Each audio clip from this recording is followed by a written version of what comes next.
Welcome to The State of Us. Beyond mainstream cable news and party lines, with a millennial and a boomer, The State of Us pushes past the noise and uncovers all the issues that matter. Here's your host, Justin T. Weller. The admissions process can be stressful, unpredictable, inequitable, and seemingly irrational.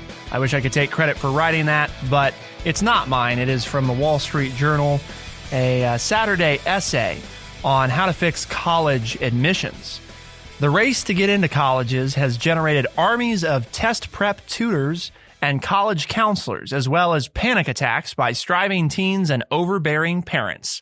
Today, we're going to look at 7 ways to fix college, and all 7 deal with admissions.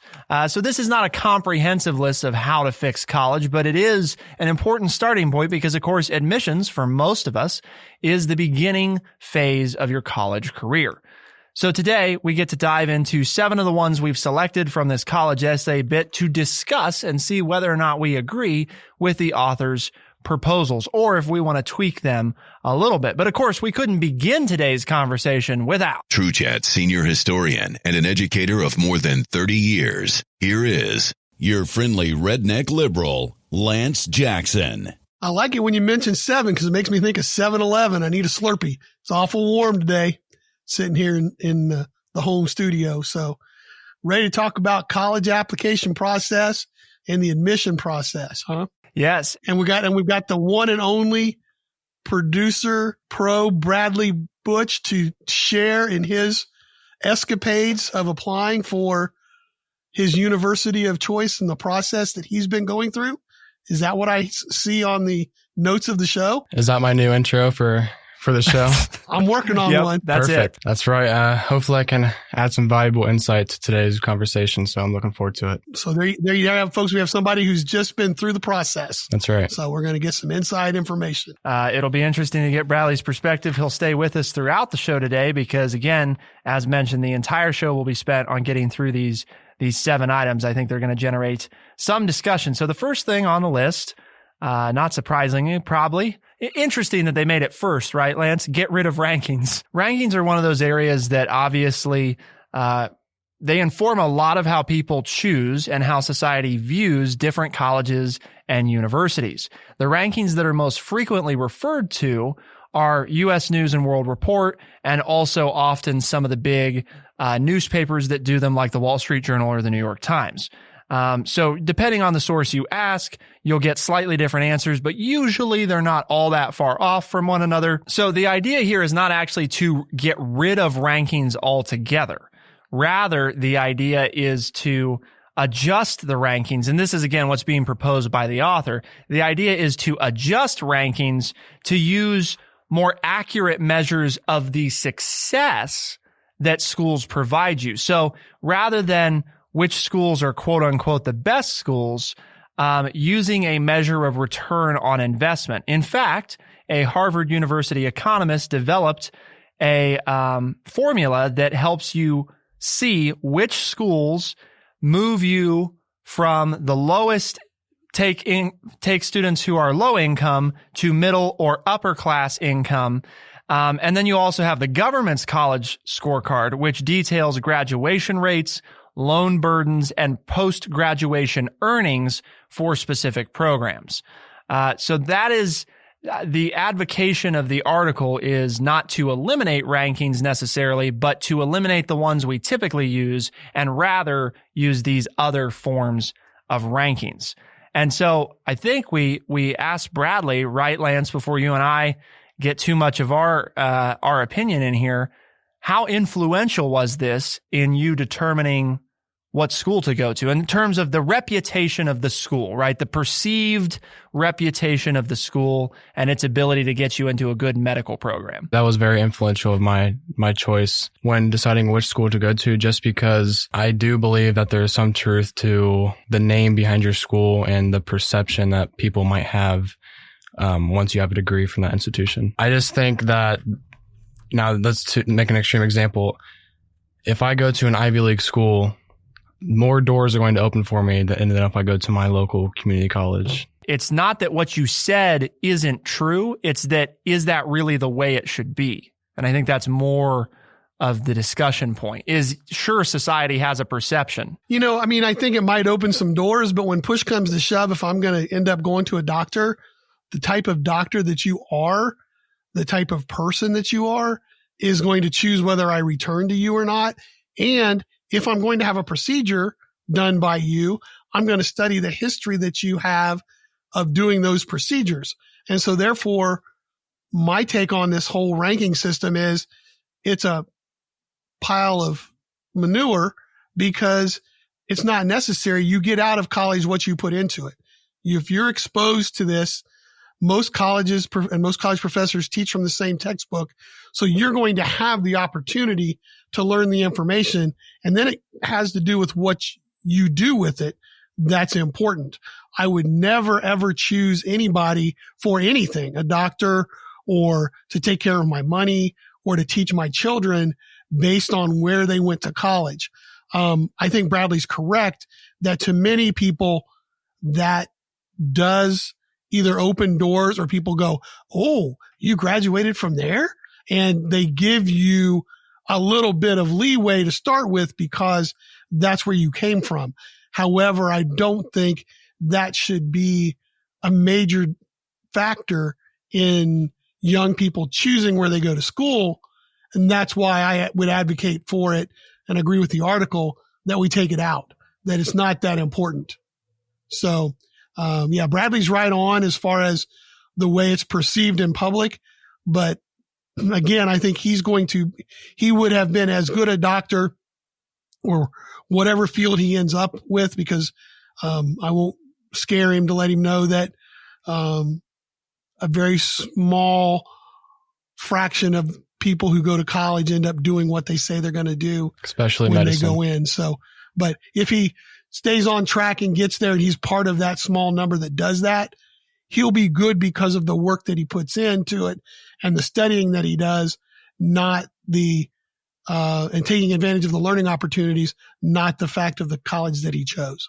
Let me add this. Would you agree if I said, if you want to become the best at something, you should surround yourself with the best people in that field?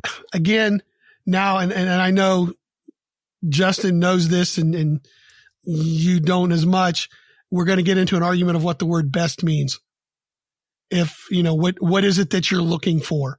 If you want to look for advancement or a teacher or someone who's done the procedures or somebody who's the most knowledgeable, there's all different kinds of best. And I think it depends on, and I'm not trying to avoid your question, it depends on what it is I'm looking for and what our definition of best is. So if it's the best research university, that's great. But if what you want to do is hands-on doctoring, then that might not be the best place.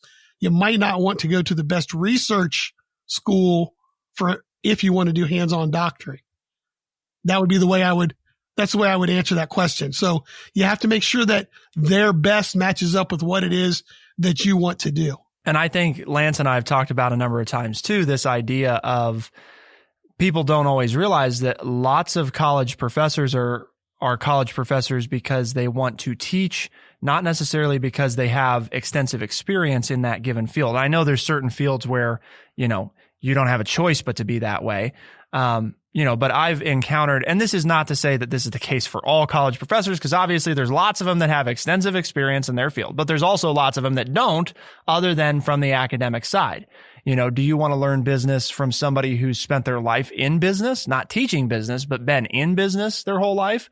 Or do you want to learn it from somebody that learned business from a book and has never actually practiced it? And I don't mean that as a rhetorical question. I am saying, that is a question to ask, and that affects your opinion of best. They might not be the best teacher, but maybe they have the most experience. Likewise, they could be a great teacher and not have very much experience in that field. So that's why I think Lance is saying it's difficult to nail that down because of what you're looking at. Well, and the answer to Justin's question is yes, you do. You want to be taught by both because you want as many experiences as possible to make you the best you can be. So moving on, we're going to talk now about limiting the number of colleges to which students may apply. And this is an interesting one. Not probably one of the things that I would have immediately put on the list, because generally, when you think about it, right, the general logic is the more colleges you apply to, the higher chance you'll get accepted to more, the more choices you have. So what's not to like about that? Well, in fact, the interesting thing here is that the data tells us that it's actually not a good thing, because the overall yield rate for new freshmen at U.S. colleges actually fell to 34% in 2017 from 48% in 2007. And that drop, the reason that's significant is basically what this means is if all students submit a whole bunch of applications to colleges that really aren't on their consideration list, they bog down these colleges with applications, and then colleges get into having to make more arbitrary decisions about who to admit. And the other side of that also is if you apply to a college you don't have a very serious interest in attending, you may also steal a spot from somebody else who doesn't get off the wait list in time, or there's not enough wait list spots open that they get into the college they wanted. So at first glance, the traditional logic is what I think a lot of us default to, but from a distance, you start to understand why it's a problem if people apply to 20 colleges. You know, even if you apply to more than 6, it starts to become a problem. Are you really considering all 6? And I agree with that. And that's why I don't think that's necessary. I think you probably know the 2 or 3 that you want, and maybe have 1 or 2 that would back up if you didn't get into any of those 3. But I will cede the rest of my time to Bradley, because I know from talking with him, he got a lot of acceptances. So I'm assuming, I don't know how many he totally applied to, but I know he got a lot of acceptances until he ended up where he ended up. And some of them were very prestigious schools, and I was very impressed. So I would like to know from his side of it, what made you, for instance, apply to DePaul and Baylor and get accepted, and then turn down those opportunities at very prestigious schools as well. How many? Do you have an idea how many? Yeah, I applied to 15 schools. Okay. So a few more than our 6, but so you're a little bit under and you were accepted by how many of them? 14. Okay. Then what are the factors on why you chose where you did? Whether you want to share that or not, I'll leave that up to you, because that's immaterial. But you had 14 acceptance letters, and I mentioned a couple that you didn't choose that I would say were all very prestigious schools. So what made you choose one of the one you did out of the 14 acceptance? So the reason I didn't choose, I guess I'll just speak from my personal experience here, but that's why I'm asking you, man, because you're the expert here. My number one school option, which I got accepted to, was Case Western, followed by Baylor, actually. But both of those schools were going to charge me. It was close to $250,000 to all 4 years for me to attend there. So it was just not financially reasonable for me to attend any of those schools. So that's why I ultimately ended up at Ohio State, because it is a state school, so the prices are not as high as private schools. And I feel that the quality of programs and the opportunities in Columbus were reasonable for the price that they're asking me to pay. So not to put you on the hot seat. No, go for it. But you just got done saying you wanted to be taught by the best. Right. And your 2 first choices, you were accepted, which obviously if they were your first choices, you probably thought, don't let me put words in your mouth, but you probably thought those were the best places for you to go. But then you chose based on, you also then factored in money, which was not one of your initial reasons for applying, correct? Is that what I heard? That's right. But I also think Ohio State is right up there with them. Sure. I mean, you're getting a better value for the money you're going to spend is what you're thinking. You're going to get Correct. Pretty close to the same education, if not the same education, for a whole lot less money, a whole less financial risk on your end. I don't find it worth it, because I believe in my ability to get things done no matter where I'm at. See? So I guess it's just personally, I didn't find spending that amount of money would reap that many returns in my circumstance.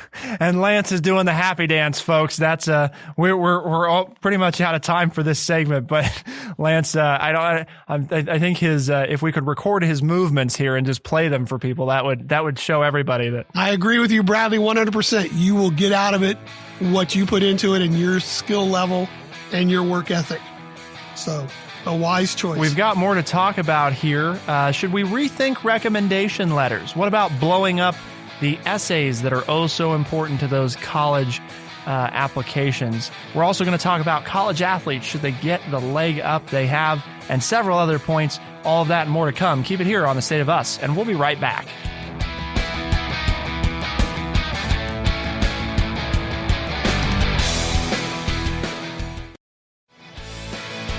We are The State of Us. Here's your host, Justin T. Weller. We've talked about so far limiting the number of colleges that students apply to. The article itself actually proposes capping this number in a couple of different ways. I think our belief is that we need to start showing kids that you don't have to do the shotgun approach, right? You can be a little more targeted. You should definitely apply and have, probably a couple of backup choices, but don't start by flooding schools with applications because it actually diminishes their ability to offer acceptances based on merit. They have to take more arbitrary steps because they have too many qualified candidates who may or may not want to actually attend the school. The other thing that we discussed was changing college rankings. How are they ranked? What do we look at? Lance says, throw them out, get rid of them. And there's also some other options than just using the rankings that we use now, perhaps more objective measures of schools. You can read the full stuff at thestateofus.org. We've got the article linked there. So if you'd like to hear the author's specific recommendations, you can do that. We're using this more as a guide than as talking about each specific thing in full detail. So the next thing we're going to look at, these two sort of go together, Lance, so I'm going to talk about them because these were two that were high on your list of interest. Rethinking recommendation letters. This is one that's high on the list because a lot of the people that get asked for recommendation letters, teachers, guidance counselors, get asked for so many that their ability to customize them very specifically to given students might be diminished. The proposal here instead is to only accept application letters from, and this is, I don't know how you measure this, but the proposal is to accept them from, unique individuals that have a specific relationship beyond just a coincidental relationship with the, students. So maybe from a boss or from a coach as opposed to teachers and guidance counselors. And then the other thing is blowing up the essay, which is the student's personal statement about, why they should be admitted to this school, why it's important to them. The author's point is these are often polished by English teachers, parents, and can go through multiple drafts and revisions. And by the time it's done, how much of the student's original voice remains is definitely an item up for discussion. It also unfairly benefits students who may not be great writers, but have great resources at their disposal to craft a good essay. The proposal here instead is to essentially give students a prompt, an essay prompt randomly selected out of, a group of several prompts and give them 60 minutes to answer it with no outside assistance so that you're getting the student's original voice and writing ability. So Lance, why did you feel that these two were so important to talk about? As someone who has written probably on average of 5 to 10 in the last 25 years of my teaching career and coaching career, because I did write them as a teacher and I did write them, as you mentioned, as a coach as well. I got to where I knew what schools were looking for because the history of students reporting to me, the results of what it was that I had written for them. And so it even mentions in the article where Harvard looks for code words and code phrases that you need to say if you want your student to get recognized. So you tend to write to the reader instead of writing what is really true about that person.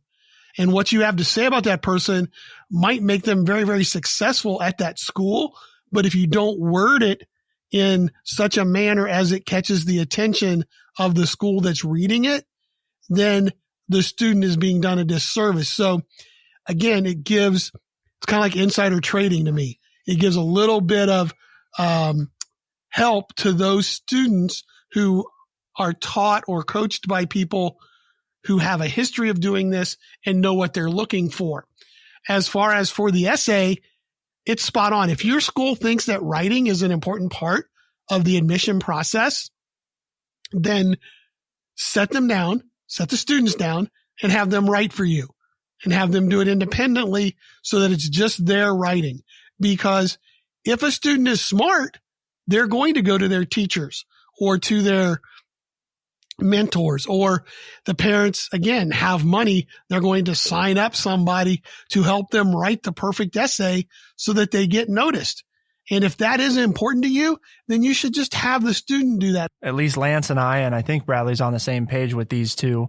They're not super complicated changes. They're all very doable. We're not asking, anything crazy here. It's just really a more of a procedural change, and one that will yield better results for both students and colleges. So why not do it? You're not talking about disproportionately changing cost. You're actually talking about removing probably some anxiety and stress from students who spend upwards of a whole year crafting their personal statement.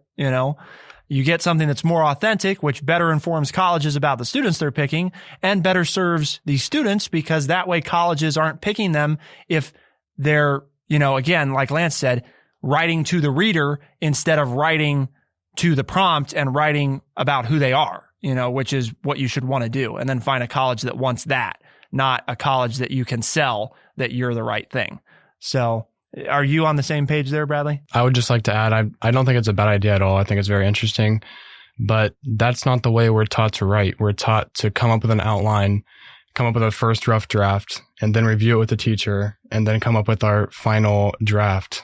So to ask kids to sit down and write their first draft and think that's done, I just think a lot of kids won't be prepared in that way, because that's just not the way we're taught to write. You're going to put together, like a proposal, or maybe you're going to write up a report on something where you would probably go through multiple drafts. Then there's the other situation, which it sounds like what you're telling me isn't being taught as much, where you have emails that come in and you need to reply to those, or you need to send a quick note over to a colleague, or you're on the spot in a meeting and somebody asks you, why are you doing this? And it's like, oh, well, let me draft 3 statements and I'll get back to you on that after I decide which one plays best. Well, I guess we just have to figure out, are you saying the personal statement is on the same level as the email or the impromptu interview question, or is it something that should be premeditated and thought about before you submit it to colleges that you want to attend? I think it should be an honest, open response, so that it's a better fit between the student and the school. And the system as we have it now is we're writing to get accepted. We're not writing to get us to share who we really are with the school. And I'll just use this analogy very quickly.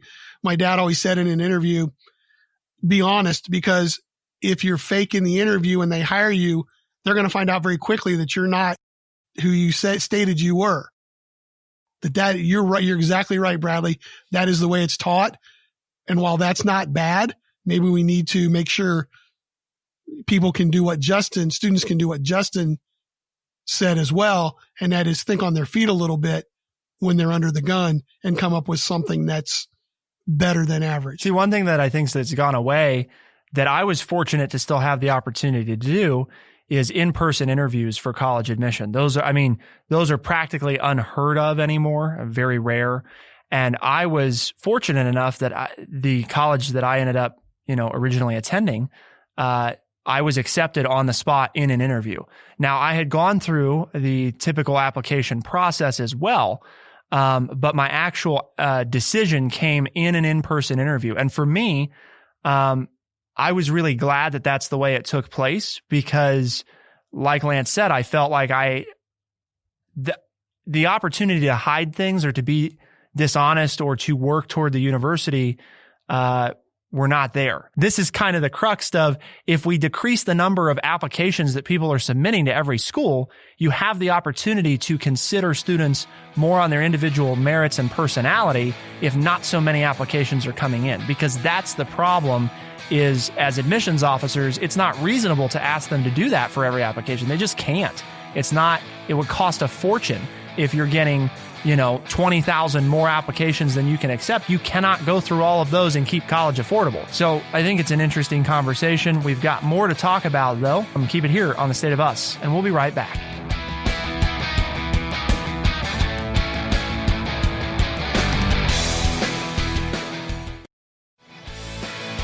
We are The State of Us. Here's your host, Justin T. Weller. Fixing college admissions as a gateway to fixing college. How we get into colleges has an outsized effect on how successful we are, where we go, and whether or not it's the right fit. In fact, some people might be surprised to learn that your zip code is a better statistical determining factor of your success in life and your overall health than your cholesterol, genetics, or general upbringing. So isn't that amazing that something as simple as that? And it's something that's at the forefront of the conversation right now, particularly with college admissions and diversity requirements for who gets in and why do they get in. And actually, that's what we're talking about in this segment of the show. Student athletes, the author of the article which we're referencing today, again, linked at thestateofus.org, proposes that we should stop giving athletes a leg up. His explanation is as follows. Colleges make several arguments for giving a preference in admission to athletes who are praised for their time management, leadership, and teamwork skills. Pause here. This is not the article. This is Justin's commentary. I agree with that statement that on average, statistically speaking, college athletes demonstrate better time management, leadership, and teamwork. Those are skills that are often a result of or are further developed by playing sports. But colleges don't give, this is back to the article, colleges don't give any formalized bump to class presidents or teens who have worked 2 jobs through high school, even though these factors may statistically be just as valuable as athletes. Some colleges benefit financially from recruiting athletes in high-profile, money-making sports like basketball and football. The problem is that athletic recruitment disproportionately benefits wealthy students, since the elite club programs, camps, and showcases that teens get in front of, where they actually are seen by collegiate coaches, can easily cost thousands of dollars. Then there's race. In certain sports cultivated at elite colleges, such as skiing, lacrosse, and field hockey, more than 80% of students are white. I think the idea of giving students who may not perform in the traditional areas ways to demonstrate that they are as capable in different ways than students who are traditionally capable, say at test taking, I think that's valuable. I also think, though, that those should be available to other students as well. I do see your point. But, as you said, I had to be totally transparent. I'm a 35-year coach and was a, 3-year college athlete. But I do think there are some other activities that we, should take a look at, particularly when you look at public speaking or where you have to perform in front of someone, and that then has to do, or someone who has carried it 2 jobs. But in reference to the racial question, that goes back to your statement about zip code, because that gives you, your zip code then gives you the monetary leg up to participate in those expensive sports that you might not get to if you come from a family that doesn't have that discretionary income to pay for tennis lessons, golf lessons, to pay the fees to go to skiing trips, to buy the pads and the sticks for ice hockey and the rink time, so it's not that you can't play those sports. You were never given the opportunity because where you came from, you didn't have the discretionary income to try those sports. So there's that line of it too. So do you mistreat me just because I had that opportunity?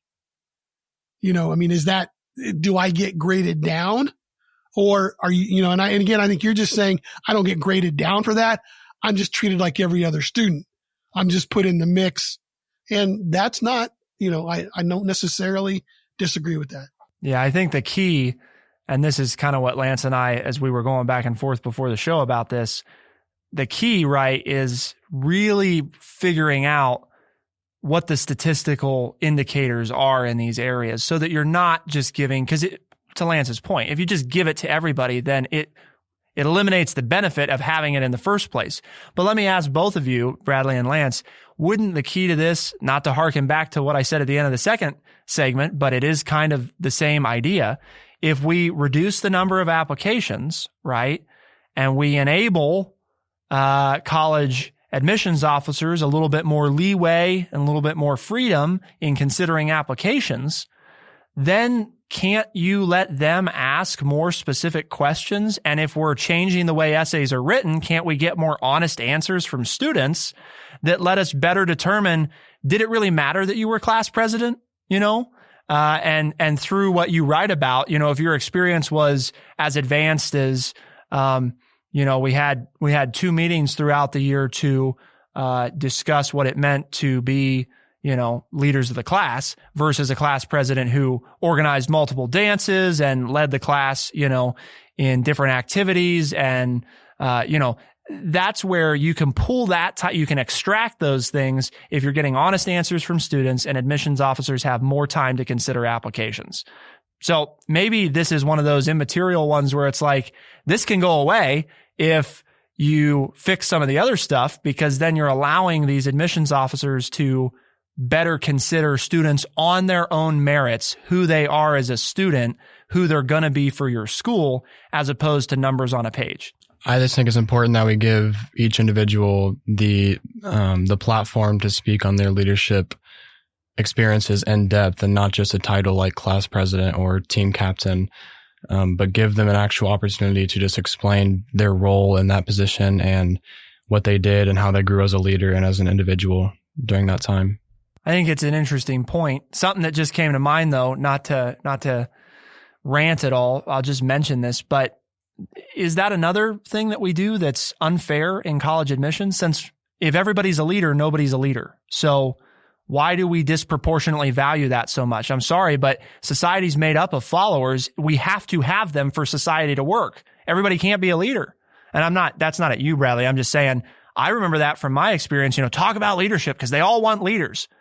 But if we're all leaders, there's nobody to follow. Hence, no leaders. Right. But then we get into the case, and just very quickly, where the parents say you need to be a part of this group and this group and this group. And then it becomes a little bit like what Bradley's talking about. You're just a member of that group in name only. Or so how much time do you really give to it? Or, well, I'm the leader of my 4-H group, and then I'm the leader of my class president, and I'm the team captain of my golf team, and I'm the, and you start, and I'm a youth leader at my church, and da-da-da. Well, okay, if you're leading 6 or 7 or 10 different activities, how much of a leader are you really if you're spending time to get the grades to get into college and do well, and you're holding down a job? You get into that, it's a little bit of an overkill. And so it looks good on, we went through that phase where it looks good on an application. And I just agree with you. I want to talk to you, and you tell me specifically what it is that you did in that group, because you could only be in one group and have done amazing things. Or you could have been a member of 10 different groups with a bunch of titles and never really even showed up to a meeting because you never had time, because all the groups were meeting at the same time. So, but we got into that, and I think that's where it comes from now. People think they need to be a part of many different activities in order to look good on your college resume, instead of picking 1 or 2 things and doing them very, very well. My in-person interview, and I guess we can leave it at this, just because I was, again, one of those weird ones that had that opportunity.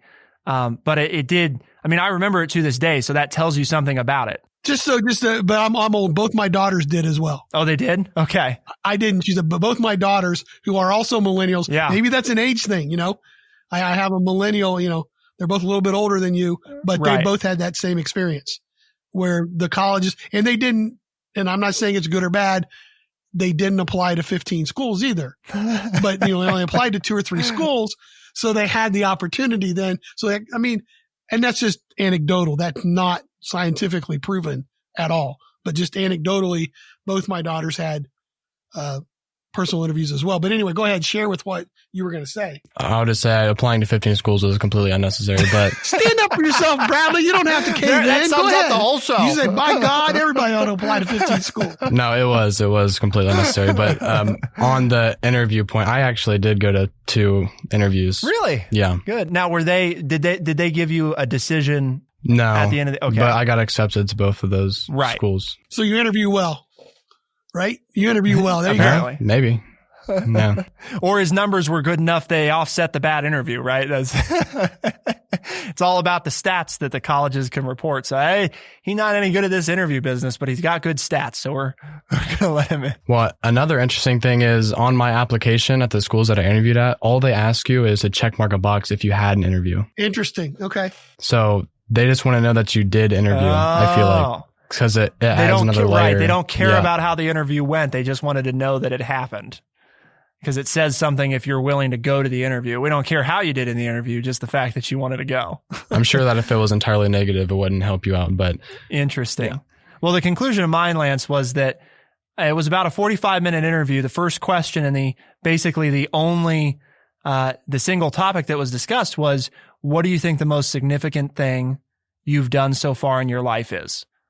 And I led into it'd be the businesses that I run. And at the time it was the cattle company and True Chat, and I spent 45 minutes in an interview talking about that. He would ask questions about why this, why that, why do you think that, what do you think that did for you? Why do you think it led you this way? Why'd you make that decision?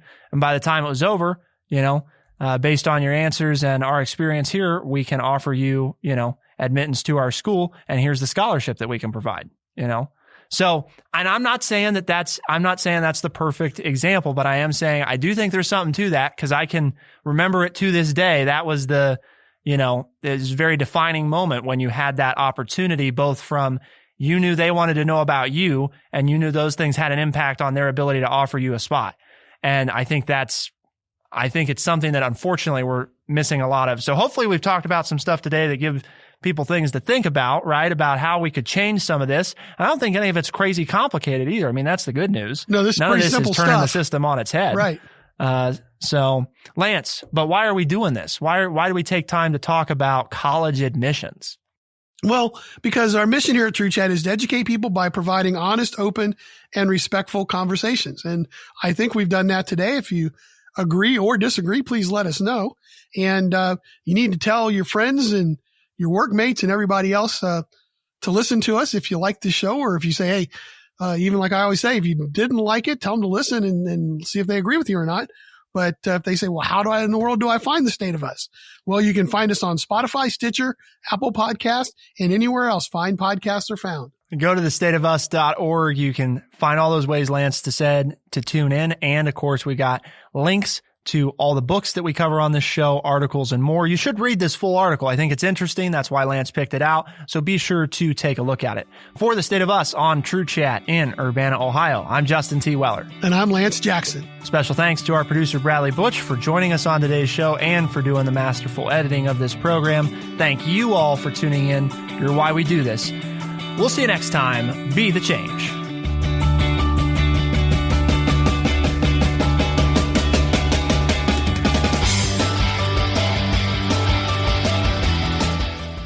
Be sure to check out our website, thestateofus.org, for books, articles, and all the ways to tune in. thestateofus.org.